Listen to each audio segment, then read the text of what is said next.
Hello everyone, कैसे हैं आप सब। नॉलेज अड्डा चैनल में आपका स्वागत है।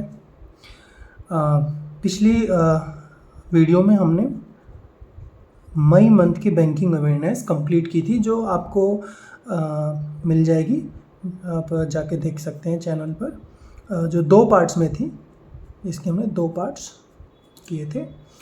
अब हम जून मंथ की बैंकिंग अवेयरनेस शुरू करने जा रहे हैं। जून मंथ की बैंकिंग अवेयरनेस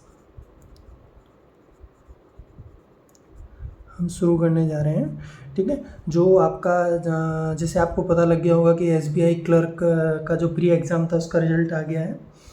तो जिस भी कैंडिडेट का अब मेन एग्ज़ाम है उनके लिए ये बहुत ही हेल्पफुल होगी। और ये जून मंथ का जो बैंकिंग अवेयरनेस का वीडियो है ये भी 2 पार्ट्स में होगा। तो ये पार्ट 1 है, ठीक है। ये भी 2 पार्ट में होगा, ये पार्ट 1 है, ठीक है। तो चलिए शुरू करते हैं। सबसे पहली न्यूज़ देखते हैं। देखिए, सबसे पहली न्यूज़ रिलेटेड है मॉनेटरी पॉलिसी से, ठीक है। सबसे पहली जो न्यूज़ है वो मॉनेटरी पॉलिसी से रिलेटेड है। RBI keep repo rate unchanged at 4%, यानी कि आरबीआई ने रेपो रेट में कोई भी चेंज नहीं किया है। आरबीआई ने रेपो रेट को अनचेंज रखा है 4%, ठीक है। और ये डिसीजन लिया गया एमपीसी। एमपीसी का मतलब होता है monetary policy committee. Monetary policy committee,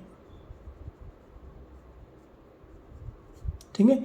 monetary policy committee, monetary policy committee में टोटल मेंबर होते हैं 6, ठीक है। याद रखेंगे आप, यहाँ से सवाल पूछ सकता है कि भाई मॉनेटरी पॉलिसी कमेटी में टोटल मेंबर्स कितने होते हैं। तो मॉनेटरी पॉलिसी कमेटी में टोटल मेंबर होते हैं 6, और इसका जो चेयरमैन होता है वो आरबीआई का गवर्नर होता है।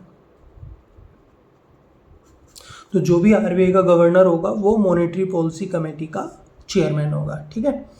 नेक्स्ट देखिए, रेपो रेट 4%, याद रखेंगे रेपो रेट में कोई चेंज नहीं किया। रिवर्स रेपो रेट 3.35%, इसमें भी कोई चेंज नहीं है।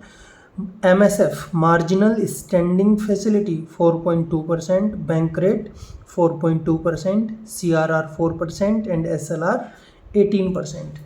तो ये सारी की सारी रेट आपको याद रखनी है, बहुत ही इंपॉर्टेंट है। और ये सारी रेट मॉनेटरी पॉलिसी में यूज़ होती हैं, और इन्हीं रेट की हेल्प से आरबीआई इकोनॉमी में मनी के फ्लो को कम या ज़्यादा करता है, ठीक है। तो आई होप आपको ये समझ में आ गई होगी न्यूज़। ये मॉनेटरी पॉलिसी से रिलेटेड न्यूज़ है। एक और न्यूज़ इसी से रिलेटेड है। देखिए, आरबीआई ने भारत की जीडीपी को प्रिडिक्ट किया है कि वर्ष 2021-22 में भारत की जीडीपी कितनी रहेगी। तो आरबीआई के द्वारा भारत की जीडीपी को प्रेडिक्ट किया गया है 9.5%। याद रखेंगे, आरबीआई के द्वारा भारत की जीडीपी को प्रेडिक्ट किया गया है 9.5%। Okay, next, the Organisation for Economic Cooperation and Development, ठीक है, ओईसीडी। तो ओईसीडी ने भारत की जीडीपी को प्रेडिक्ट किया है 9.9%, ठीक है। तो ओईसीडी ये एक इंटरनेशनल ऑर्गेनाइजेशन है। इसने भारत की जीडीपी को प्रेडिक्ट किया है 9.9%। प्रेडिक्ट मतलब अनुमान लगाया है कि भारत की जीडीपी वर्ष 2021-22 में 9.9% रहेगी। आरबीआई ने इसी को अनुमान लगाया है 9.5% रहेगी, ठीक है। एक यहाँ पर इंपॉर्टेंट सवाल बनता है कि पूरे वर्ल्ड की जीडीपी को कितना अनुमान लगाया गया है। पूरे वर्ल्ड की जीडीपी, देखिए ग्लोबल इकोनॉमी, पूरे वर्ल्ड की जो जीडीपी है उसको कितना प्रेडिक्ट किया गया है बाय ओईसीडी। तो उसका आंसर होगा 5.8%।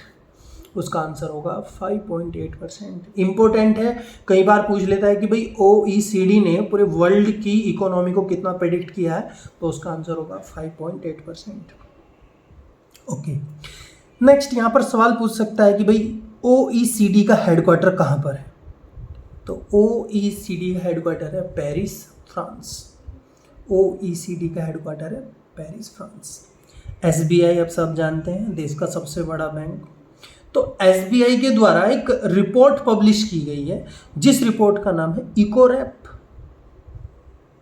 याद रखेंगे, एसबीआई के द्वारा एक रिपोर्ट पब्लिश की गई है जिसका नाम है इकोरैप, ठीक है। इसी रिपोर्ट में एसबीआई ने भारत की जीडीपी को प्रेडिक्ट किया है।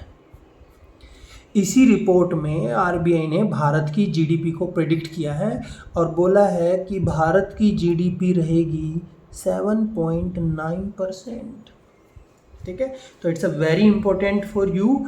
देखिए यहाँ पर आपसे सबसे पहला सवाल पूछ सकता है कि एसबीआई के द्वारा जो रिपोर्ट पब्लिश की गई है उसका क्या नाम है, तो उसका नाम आप याद रखेंगे इकोरैप। फिर पूछ सकता है कि एसबीआई के द्वारा भारत की जीडीपी का अनुमान कितना लगाया गया है, तो 7.9% लगाया गया है। ठीक है, एक यहाँ पर देखिए आप चीज़ समझिए कि भाई कोविड की सेकंड वेव की वजह से जो भारत की जीडीपी ग्रोथ करना स्टार्ट हुई थी वो फिर से एक डिक्लाइन मोड में चली गई है। इसीलिए एसबीआई के द्वारा जो प्रिडिक्शन किया गया है 7.9%, वो अब तक का किसी भी ऑर्गेनाइजेशन के द्वारा किया गया सबसे लोवेस्ट प्रिडिक्शन है। यानी कि देखिए जैसे हमने ऊपर अभी देखा कि भाई ओईसीडी ने इतना प्रेडिक्ट किया, आरबीआई ने इतना प्रेडिक्ट किया, तो इस तरीके से जितने भी ऑर्गेनाइजेशन ने भारत की जीडीपी का अनुमान लगाया है उनमें सबसे कम अनुमान एसबीआई के द्वारा लगाया गया है, और इसका रीज़न है एकमात्र कोविड। ठीक है, आगे बढ़ते हैं इसी न्यूज़ में। देखिए यहाँ पर आपको एक सवाल पूछ सकता है कि भाई एसबीआई ने जो रिपोर्ट पब्लिश की है उसमें भारत की जीडीपी की जो शेप है वो कैसी बताई गई है। देखिए पहले एसबीआई बोल रहा था कि जो भारत की जीडीपी रहेगी वो कुछ ऐसी रहेगी, यानी कि वो डाउन होगी और फिर वो उठ जाएगी, यानी कि वी शेप की रहेगी। यानी कि एसबीआई का कहना था कि भाई भारत की जीडीपी पहले क्या होगी, डाउन होगी और फिर वो उठ जाएगी। ठीक है, ये अनुमान लगाया था एसबीआई ने। बट अब एसबीआई बोल रहा है कि भारत की जो जीडीपी है वो कुछ ऐसी होगी, यानी कि वो down up down and up. ठीक है, यानी कि वो डब्ल्यू शेप में चली गई है, यानी कि भारत की जीडीपी डाउन होगी, फिर वो उठेगी, फिर से वो गिरेगी एंड देन वो अप करेगी। ठीक है, तो अब देखिए यहाँ पर जो चीज़ हमने पढ़ी उससे किस तरीके से आपके एग्जाम में सवाल बनाए जा सकते हैं, एक बार उसको देख लेते हैं। देखिए यहाँ पर पूछ रहा है what is the estimated GDP growth for Indian economy in financial year 2022, तो एज पर एसबीआई इकोनॉमिक्स। तो आंसर आपने देख लिया 7.9%। ऐसे ही आपके एग्जाम में सवाल बनाएगा, ऐसे ही आपके एग्जाम में सवाल बनाएगा, बी केयरफुल। नेक्स्ट देखिए रिसर्च रिपोर्ट का नाम पूछा है, मैंने अभी बताया आपको इकोरैप। ठीक है, तो रिसर्च रिपोर्ट जो इकोरैप है पूछा है कि released by which organisation, answer क्या हो गया, एसबीआई। ओके, चलिए नेक्स्ट न्यूज़ की तरफ चलते हैं। Moody project Indian economy to grow rate 9.3%। तो जैसे एसबीआई, आरबीआई, ओईसीडी इन सब ने भारत की जीडीपी को प्रिडिक्ट किया है, इसी तरीके से मूडी ने भी भारत की जीडीपी को प्रिडिक्ट किया है। कितना, 9.3%। 9.3%। और देखिए मूडी एक क्या है, मूडी एक रेटिंग एजेंसी है। रेटिंग, सपोज ए नाम का व्यक्ति है, उसको यूएसए में निवेश करना है, यूएसए में निवेश करना है, तो उस व्यक्ति को कैसे पता चलेगा कि यूएसए में निवेश करना उसके लिए रिस्क फ्री रहेगा, उसके लिए अच्छा रहेगा, उसको वहाँ से प्रॉफिट होगा। तो मूडी क्या करती है, कंट्रीज को रेटिंग प्रोवाइड करती है और उसी रेटिंग को देखकर इन्वेस्टर अपना पैसा क्या करते हैं, इन्वेस्ट करते हैं। ठीक है, तो मूडी ने भारत को क्या रेटिंग दी है, याद रखना है आपको, Baa3। ठीक है, मूडी के द्वारा भारत को जो रेटिंग दी गई है Baa3, यानी कि अब कोई भी विदेशी निवेशक, कोई भी फॉरेन इन्वेस्टर अगर भारत में निवेश करेगा तो निवेश करने से पहले वो कौन सी रेटिंग देखेगा, Baa3। ठीक है, Baa3 एक लोअर रेटिंग है, यानी कि भारत में रिस्क मतलब भारत में निवेश करने में रिस्क है। सबसे टॉप रेटिंग AAA, जिसमें यूएसए वगैरह आता है। ठीक है, याद रखेंगे आप ये। चलिए अभी जो हमने न्यूज़ पढ़ी उससे सवाल बनाते हैं। देखिए पहला सवाल है GDP growth rate of India in financial year 2022, तो आंसर क्या हो गया 9.3%। अभी हमने ऊपर देखा। देखिए जीडीपी का जो अनुमान लगाया गया है मूडी के द्वारा वो एक तो वर्ष 2021-22 के लिए लगाया गया है और एक लगाया गया है वर्ष 2022-23 के लिए, यानी कि अभी जो फाइनेंशियल ईयर चल रहा है उससे भी अगले फाइनेंशियल ईयर के लिए मूडी के द्वारा प्रिडिक्शन अनुमान लगाया गया है, जो कितना लगाया गया है 7.9%। 7.9%। एक पूछ रहा है कि भाई भारत की रेटिंग, इन्वेस्टमेंट की रेटिंग अभी बताई मैंने, तो sovereign rating of India in financial year 2022 as per Moody कितनी है, याद रखेंगे BAA3। तो देखिए एग्जाम में इसी तरीके से आपके सवाल बनाता है और यहीं से आपको सब आंसर मिल जाएंगे। तो वीडियो को आप पेशेंस के साथ देखें और देखने के साथ साथ आप पेन कॉपी लेकर बैठें और अपने नोट्स बनाएं, और क्योंकि एग्ज़ाम से पहले आपको इन नोट्स को क्विकली रिवाइज करने में हेल्प मिलेगी। दूसरा साथ ही साथ क्या होगा, अगर आपके पास नोट्स होंगे तो जैसे पीओ के एग्ज़ाम, मेन एग्ज़ाम के बाद इंटरव्यू होता है तो वहाँ पर भी आपको इनसे हेल्प मिल जाएगी। ठीक है, अगली न्यूज़ की तरफ चलते हैं। आरबीआई के द्वारा लॉन्च किया गया है on tap liquidity window. On tap liquidity window जो 15,000 करोड़ का होगा, यानी कि इस विंडो से आरबीआई टोटल कितना लोन बांटेगा, 15,000 करोड़ का लोन देगा। अब ये लोन दिया किसको जाएगा, ये लोन दिया जाएगा कॉन्टैक्ट इंटेंसिव सेक्टर्स को। अब बात ये आती है कि ये कॉन्टैक्ट इंटेंसिव सेक्टर कौन कौन से होते हैं, तो देखिए ये होते हैं होटल्स, रेस्टोरेंट, टूरिज्म में आपका ट्रेवल जो एजेंट्स हैं, tour operators, adventure heritage facilities, aviation, ancillary service, ground handling and supply chain, others.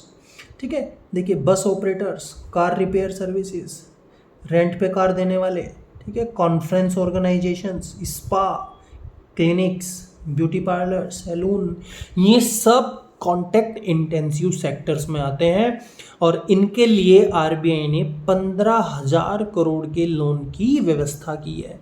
ऐसा इसलिए किया गया है क्योंकि ड्यू टू कोविड ये सारे के सारे सेक्टर डिक्लाइन मोड में हैं। ठीक है, कहीं ना कहीं ये बंद हैं या फिर इनको दोबारा से बूस्ट अप करने की ज़रूरत है। तो आपको याद रखना है आरबीआई के द्वारा ऑन टैप लिक्विडिटी विंडो शुरू की गई है जिसमें 15,000 करोड़ का लोन दिया जाएगा इनको, कॉन्टैक्ट इंटेंसिव सेक्टर्स को। और कॉन्टैक्ट इंटेंसिव सेक्टर में क्या क्या आता है ये आपको मैंने बता दिया है। ठीक है, याद रखिएगा। देखिए यहाँ पर जो ये लोन दिया जाएगा, सपोज एक ब्यूटी पार्लर है उसका नाम है ABC, कोई भी एक ब्यूटी पार्लर है उसका नाम है ABC। अब मान लीजिए उसने लोन लिया है तो उसको ये लोन कितने टाइम में रिटर्न करना है, तो उसके पास टाइम होगा अप टू 3 इयर्स। ठीक है, अप टू 3 इयर्स। ठीक है, दूसरा यहाँ पर उन पर जो रेट ऑफ इंटरेस्ट लगेगा वो रेपो रेट होगा, वो रेपो रेट होगा। पीछे अभी हमने पढ़ा रेपो रेट कितना चल रहा है, तो रेपो रेट है हमारा 4%, तो 4% उनसे लिया जाएगा। ठीक है, और इस विंडो के जरिए बैंक, देखिए यहाँ पर प्रोसेस क्या होगी, आप पहले एक प्रोसेस समझिए। ये फैसिलिटी किसने स्टार्ट की है, आरबीआई ने। अब पब्लिक की आरबीआई से डायरेक्ट डीलिंग नहीं है, तो यहां पर क्या होगा, आरबीआई लोन देगा किनको, बैंकों को, और बैंक आगे ये लोन किसको देंगे, कॉन्टैक्ट इंटेंसिव सेक्टर्स को, यानी कि beauty parlour, bus operator, tourism, travel. ठीक है, इन सबको दिया जाएगा। तो सबसे पहले आरबीआई यहाँ से 15,000 करोड़ किनको देगा, अलग अलग बैंकों को देगा, फिर बैंकों से इनको दिया जाएगा। ठीक है, अब आरबीआई जब लोन इनको देगा बैंकों को, तो बैंकों से कुछ ना कुछ रेट ऑफ इंटरेस्ट चार्ज करेगा। तो इनके लिए जो रेट ऑफ इंटरेस्ट होगी वो होगी रेपो रेट माइनस 0.25%। यानी कि बैंक जब आरबीआई से इनको लोन देने के लिए पैसा लेंगे तो उस पर जो ब्याज देना होगा वो होगा रेपो रेट माइनस 0.25%। और जब बैंक इनको लोन देंगे तो इनसे जो रेट ऑफ इंटरेस्ट चार्ज की जाएगी वो 4%। यानी कि 0.25% का प्रॉफिट होगा किनको? बैंक्स को। क्लियर है आप सबको ये बात? ठीक है, चलिए अगली न्यूज की तरफ चलते हैं। अब देखिए यहाँ पर जो भी हमने अभी पीछे न्यूज़ पढ़ी ऑन टैप लिक्विडिटी की, उससे कुछ क्वेश्चन बनाते हैं कि किस तरीके से सवाल आपसे एग्जाम में पूछा जा सकता है। पहला, amount of on tap liquidity window for contact intensive sector. तो आंसर होगा 15,000 करोड़। अमाउंट पूछा है तो कितना है? 15,000 करोड़। दूसरा पूछा है इंटरेस्ट रेट क्या होगा? तो मैंने अभी बताया था आपको, इंटरेस्ट रेट होगा रेपो रेट। Repo rate. अब यहां पर पूछ रहा है इंटरेस्ट रेट किनके लिए? बैंकों के लिए। तो यहां पर वो पूछ रहा है कि भाई इंटरेस्ट रेट बैंकों के लिए क्या होगा? तो इंटरेस्ट रेट बैंकों के लिए कितना लिखा है? Repo rate minus 0.25%। Repo rate minus 0.25%। तो एग्जाम में जैसे ही आपको ऑप्शन मिलेगा आप एकदम याद आ जाएगा आपको और आपका आंसर सही होगा।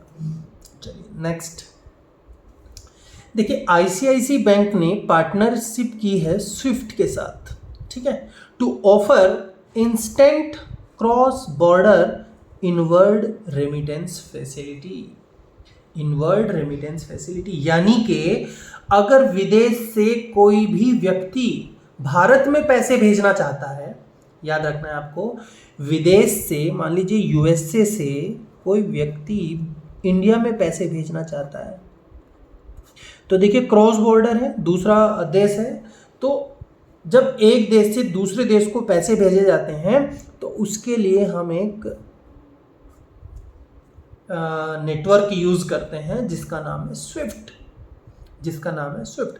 तो आईसीआईसी ने इसी नेटवर्क के साथ क्या किया है? पार्टनरशिप किया है। स्विफ्ट की फुल फॉर्म आपको पता होनी चाहिए, society for world wide interbank financial telecommunication. Society for world wide interbank financial telecommunication, जिसके साथ टाइप किया है आईसीआईसी ने। किस लिए किया है? Instant cross border inward remittance के लिए। ठीक है, क्लियर है? चलिए अगली न्यूज की तरफ चलते हैं। विश्वावीर आहूजा को एमडी एंड सीईओ बनाया गया है आरबीएल बैंक का। सिंपल न्यूज है, याद रखना है आपको, इनको एमडी और सीईओ बनाया गया है। Next, CRISIL.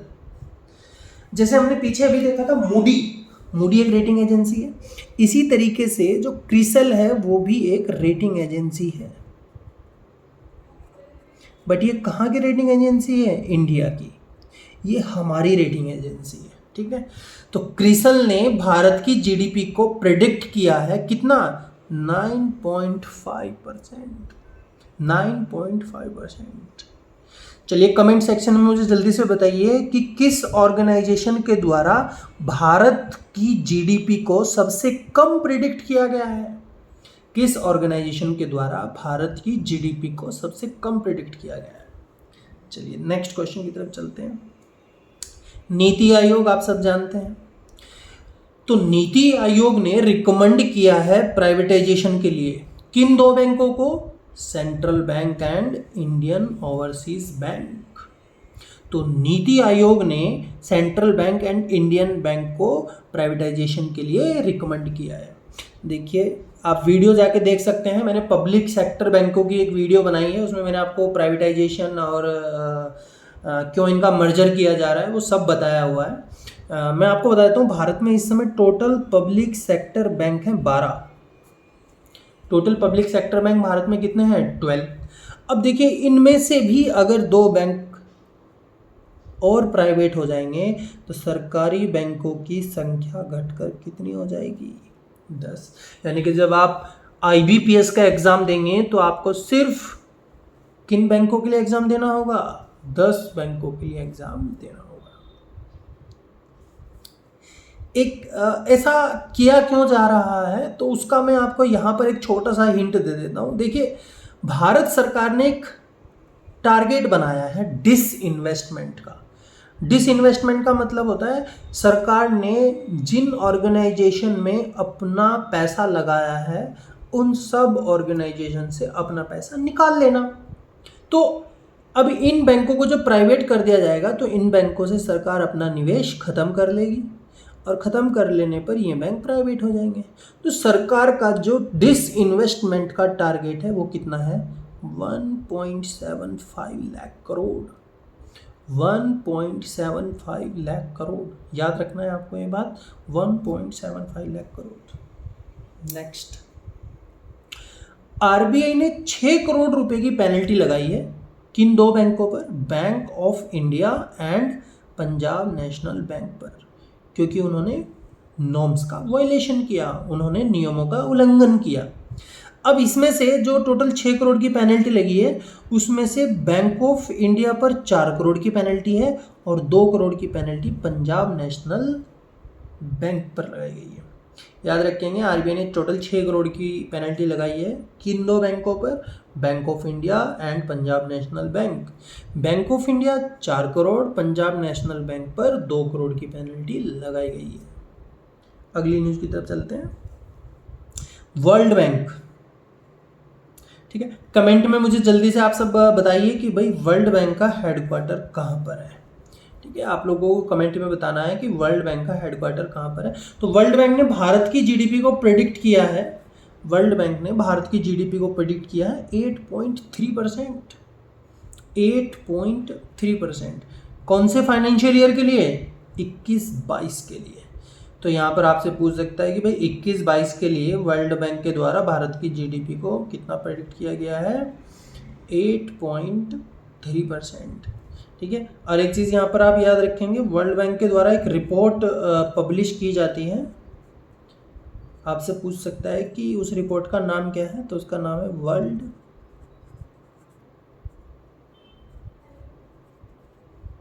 Economic development. World economic development. ठीक है, चलिए अगली न्यूज़ की तरफ चलते हैं।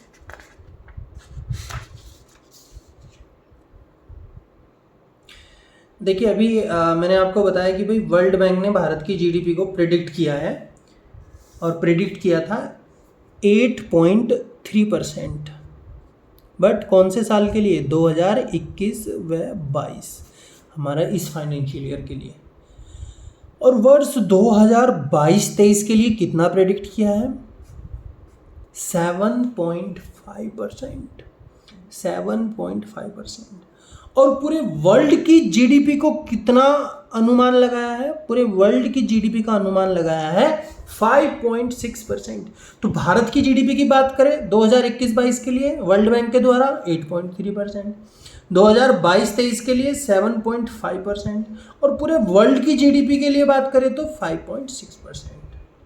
ठीक है, देखिए सवाल किस तरीके से बनता है, मैं एक बार फिर से आपको बता देता हूँ कि किस तरीके से क्वेश्चन पूछा जाता है। देखो यहाँ पर पूछा है GDP growth rate of India in financial year 22 as per World Bank 8.3%, अभी हमने देखा।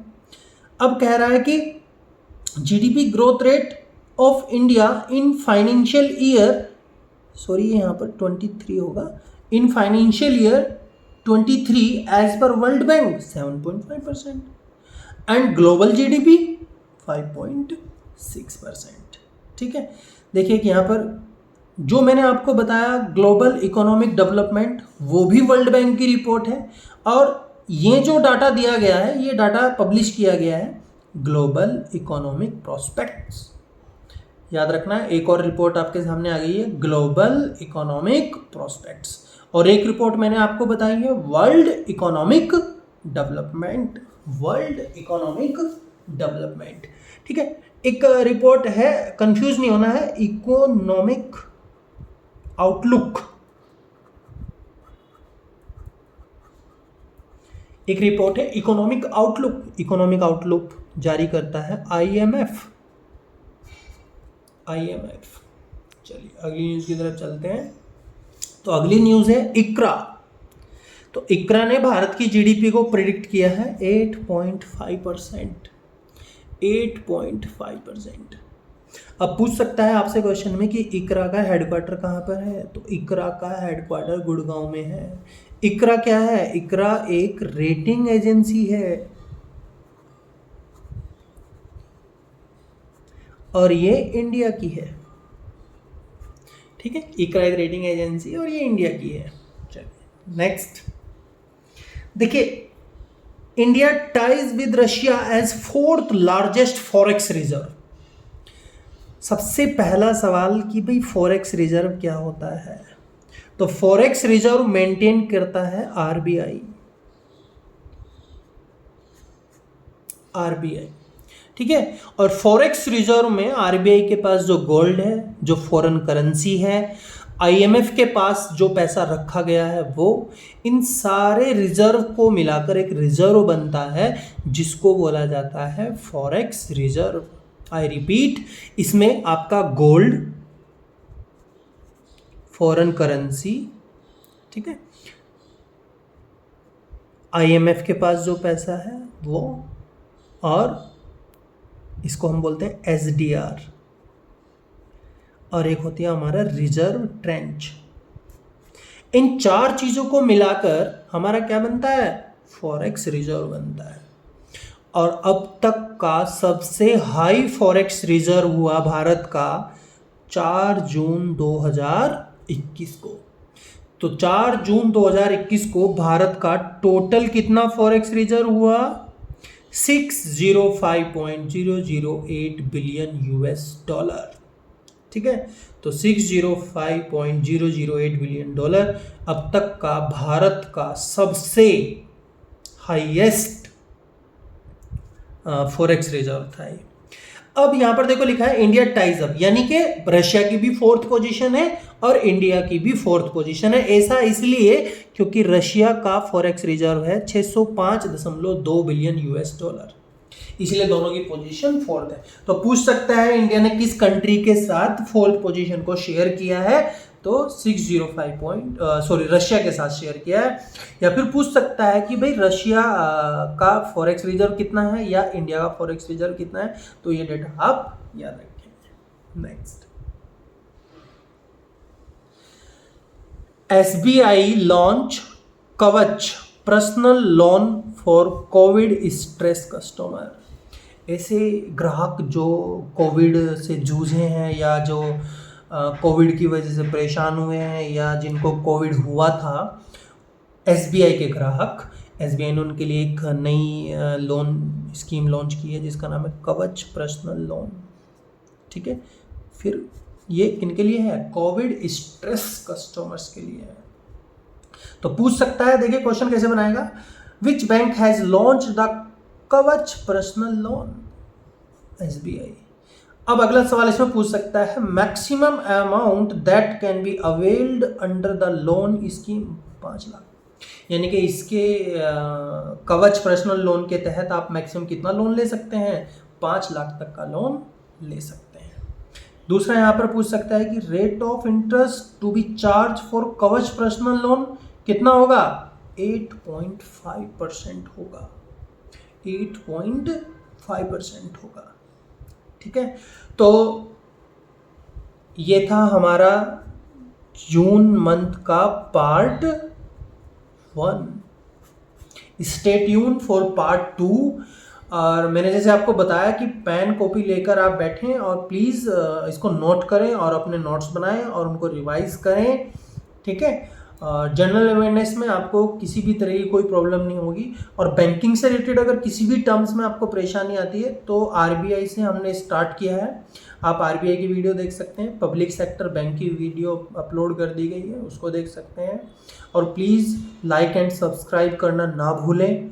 ठीक है, आप लोगों की वजह से ही मोटिवेशन मिलता है। और कमेंट करें, लाइक करें, शेयर करें।